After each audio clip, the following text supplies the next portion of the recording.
Kevin Jackson, excellent to have you on American Thought Leaders. Thank you, glad to be here. So you're the executive director of Black Sphere and Seeking Educational Excellence. Correct. And actually you're here today at Western Conservative Summit to talk about, among other things, identity politics, which is something I'm very interested in and very concerned about. Why don't you tell us a little bit about your thoughts on identity politics? I think every policy decision that's being made today, particularly in America and probably really around the world, is based on identity politics. Wow. If you think about it, whether it's an immigration policy in the border, they call Americans xenophobic, right? Oh, they don't want Mexicans here. There are millions of Americans of Mexican heritage that we have no problem with. But when it comes to the left's agenda and letting in illegals, then suddenly we become xenophobic. We are made up of every possible population of people on the planet. America is the biggest melting pot mosaic you could ever create. It is God's gift to the world in that regard, and yet we are always facing identity politics. So whether it's Joe Biden's a racist or Donald Trump is a racist, or now Nancy Pelosi is actually being accused of being a racist by her own party, you can see identity politics. But go anywhere in the world. It's whether you go to places in Africa, it's the Bantu against the Hutus, it's one tribe against another. And that's how the divisions occur. We are one America, but we don't act that way because we have a division within this country who wants to see it destroyed. And in the time where we are feasting, we've had a decade under Barack Obama where this country suffered mightily. In 2 years, Donald Trump has reversed the tide, and suddenly we got to hear about cause of racism. Or you, being a male, Jan, you are toxically masculine. As am I, by the way. I exude masculinity, and I'm proudly so. But we're supposedly toxically masculine, and we're products of a rape culture and a host of other things. So it's always identity. You're a white male, I'm a black male, so we have to already have some preconceived idea of who we are.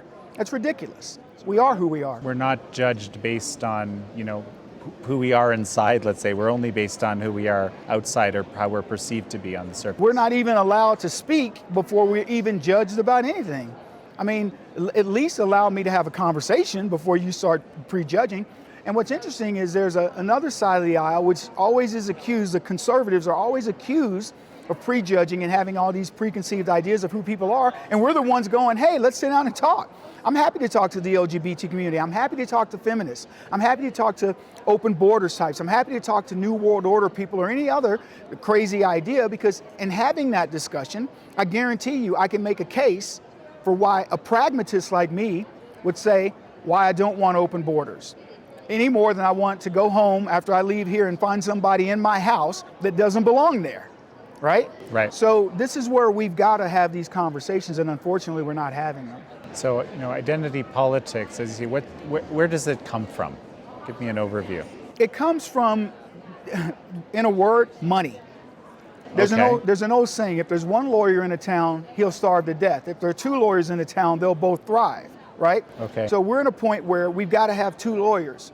The Democrats and the leftists who spit identity politics daily. They talk about reparations for blacks. They talk about, again, whatever the issue may be for whatever special interest group it is, whether it's the LGBT community, the black community, the Latino community, women, or whatever. And in any given time, if you look at any of those groups, we're all thriving. Blacks are thriving in America. We are more employed than in any time in history. We have more business starts under Donald Trump. We have more home ownership, and I could go on, more, you name it. But we're still told that we're in bad shape. Women are being told that there's better places to live. I'd love to know where a woman could live more freely than in America. And what's their big grievance? Oh, well, we make 28 cents less per hour. Well, you might pick better careers. Or, hey, here's a suggestion. Start your own companies, charge whatever you want. Flip it, make it more of an imbalance. But instead, no, it's somebody, probably a white male, who's got their foot on the neck of black people, of Latinos, of women, or whomever else. And they're the reason why it can't get done. Well, if anybody stopped for 1 second and said, wait a minute, we're in a country where people come over here and within one generation are thriving. There's many examples of it. Nigerians, for example, are one of the most successful groups in the country, bar none. So what's I didn't know that. They are one of the most successful. So what's their issue? Asians make white people, when it comes to colleges and universities, they're the tops. When it comes to businesses, income, they're second to Nigerians. What's their issue? So when you look at all these problems, the only conclusion you can come to is there's somebody who says we've got to start a grievance issue in order to keep the money flowing. I see. Very, very, very interesting. And we've been, at Epoch Times, we've been accused of being an anti-communist media, and I've never disputed that. But this identity politics is closely tied to cultural Marxism, at least as I understand it. Correct. Can you break that down a little bit for us? Well, I think it's probably a little too deep for the amount of time we have, but I'll tell you this: it is a taught thing. If you can teach people that have a perceived grievance, and let's use blacks for example, tell them you were slaves, America made you slaves, and then America violated your civil rights, and don't even blame the right accusers, which happen to be the Democrats, and certainly don't go back to the issue of slavery and how it began, where it was blacks who were making slaves of other blacks, right? Because then that takes your eye off the ball. So if you teach me that I was robbed from another culture in another country, continent, brought to America and enslaved, mistreated, why should you love America, Kevin? Well, forget that we just had a black president. Forget that there are black multimillionaires all running around this country. We are free to be and do whatever we want to be. And in 243 short years, we are now as free as anybody else in this country. Forget that. I want you to grieve. I want you to be upset. I want you to be mad. Because if I can make you mad, I can make you adopt my ideology. So that whole thing is being taught. And it's a communist manifesto to make somebody hate what somebody else has. If you got a brand new bike and I don't, I have to hate you for you having a bike. And I have to make sure that we both get bikes, when in the end, nobody gets a bike except the guy who started the fight. Oh, very interesting. I've actually heard it said that it's kind of this sort of thinking is rooted in jealousy. Oh, of course, yeah. I would say envy and jealousy, but again, look at any of the grievances and any of the grievance groups and ask yourself, what is their real issue? So for example, blacks will complain of the conditions that we have in this country. Well, look at where the most blacks are concentrated. At 13% of the population in most big cities, we are well over 30 to 60, 70% of the population. So if you're in Baltimore, you're probably 50% of the population. Cleveland, Cincinnati, Chicago, you name it.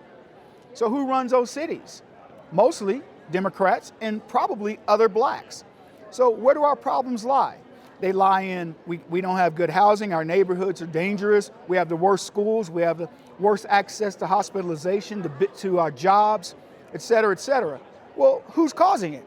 There's not a white man, there's not a Republican in sight that's doing it. So we create it for ourselves, yet we're looking for scapegoats. And America has sickened of the idea of always making that scapegoat somebody that's different than you and happens to be white. If we flip that and in any way, shape, or form, and white people were complaining all the time about how the black man is running them out of the cities or whatever, people would look at white people like you're crazy. You're creating your own problem, but then positioning it as if somebody else is doing it. So that is a form of communism where you get people to believe that we are one group, monolithically so, and we must all stick together no matter what. So if a cop shoots a black kid in a city where the police chief is a black Democrat, the mayor is a black Democrat, everybody who's on the police review board are black Democrats, the guy that got shot was committing a crime against black people, et cetera, et cetera. Let's go find a white guy to blame. That's ridiculous. So, and that's where we are. Okay. So what is your prescription? The prescription is we've got to start educating people and fighting our battles differently. We have to approach these problems not in the classic way. For example, if you were saying what I was saying, somebody might call you a racist. I mean, I would expect that. You would expect Yeah, I would expect and that. what you have to say, well, then my racism must be in math and it must be in reality. Because the reality is black folks are in control of police, black folks are in control of their own politics, black folks are in control of their own destiny, black folks are in control of their lives, and yet you're always looking for somebody white to blame. Why is that, black man? And if you have the guts, anybody looking at me, looking at this camera and saying to themselves, I have the guts to make that comment, you're probably well on your way to healing. Because as long as you take it, believe me, somebody's gonna be okay with it. I use this analogy all the time. I had a cousin say to me, one of my cousins would always borrow $5. And she says, I hate when I see, our other cousin. He always bums $5 off of me. And I go, why do you hate him? He's smart. He's the one that knows you're gonna give him $5. What you should be hating is yourself, because you don't have the guts to tell him, no, I'm not giving you $5. Either pay back the last $5 or the $30 I've loaned you, or I'm not giving you any more. But when you give it to him every time, you call him crazy, you're crazy. So I say to white America, you're crazy. If somebody's bumming, making you feel guilty for something, oh, you're a racist. How so? What black person have you oppressed? Well, nobody. I'm gonna answer for you. hopefully nobody. Oh, it's funny how you say that. Hopefully, I don't know. Let me see, did I offend the guy that got my coffee this morning? You have not oppressed anybody, and that should be the first thing out of your mind. Is I haven't oppressed anybody. So why am I going to take your guilt? Any more than a white man coming up to me saying, Kevin, blah, blah, blah. Hey, shut up, white boy, get out of my face. I got nothing to do with you. You are in control of your life. I don't have anything to do with it, okay? So that's where we've got to get to as a country. We have to ignore the cries of feminism, the cries of xenophobia, the cries of Islamophobia, the cries of white nationalists and all this other nonsense, and say, we're one country that has embraced every culture, creed, nonsensical idea on the planet. And if your idea isn't to take off, it isn't because somebody put their foot on your throat, it's because your idea sucks. Kevin Jackson, it's such a pleasure to have you on American Thought Leaders. Mine as well.